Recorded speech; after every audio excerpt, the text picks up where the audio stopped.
Welcome back, everyone. You are listening to another episode of Fast Facts Perio Edition, brought to you by A Tale of Two Hygienists in partnership with Dentist RX.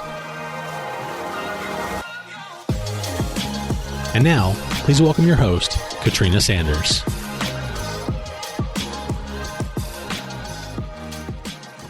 Hello, and welcome to Fast Facts Perio Edition. Let's talk about stage, baby. Let's talk about, I'll spare you guys and not sing.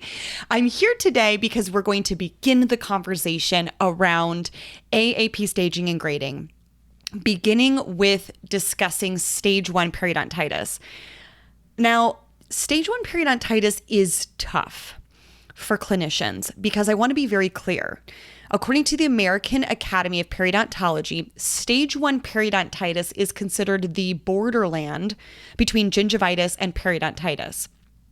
And so because of that, sometimes we'll have patients that kind of sit on that teeter-totter in between, is this 4mm pocket gingivitis or is this 4mm pocket periodontitis? And so it's important for us to understand when we discuss specifically stage 1 periodontitis that the AAP classifies stage 1 perio as the earliest stages of attachment loss. Patients with stage 1 periodontitis have developed this early onset periodontitis in response to persistent inflammation. So again, these are going to be patients that have likely presented with reversible gingivitis before, and that persistent inflammation has now created the earlier stages of attachment loss, as well as biofilm dysbiosis, which is just a fancy term for an imbalance between health and disease-producing bacteria. So typically, when these patients present with clinical attachment loss, I want to be very clear. The AAP in their framework indicates a patient with stage 1 periodontitis as a patient who has a pocket depth maximum anywhere in the mouth of 4mm.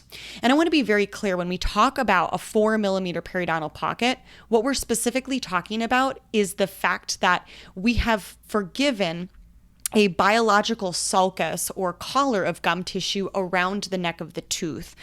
Remember, we typically forgive anywhere between 1 to 3mm as a healthy sulcus or gingival pocket.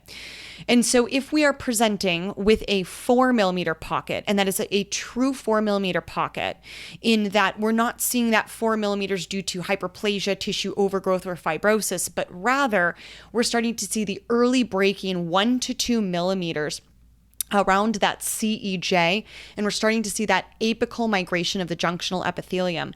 This is when we begin to understand that the patient is now beginning to present with early onset clinical attachment loss. So first and foremost, I want to be very clear.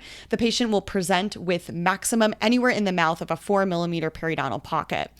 In addition, if the patient does present with radiologic bone loss, it's going to be less than 15%, which is oftentimes very difficult to observe on a radiograph.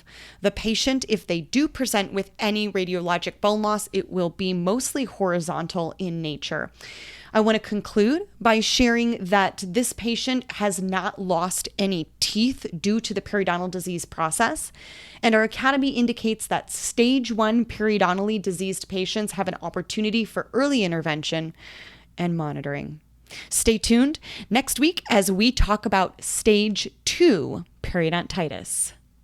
This has been another episode of Fast Facts Perio Edition with Katrina Sanders. Please feel free to reach me on Instagram at The Dental Hygienist or on my website, www.katrinasanders.com. Cheers.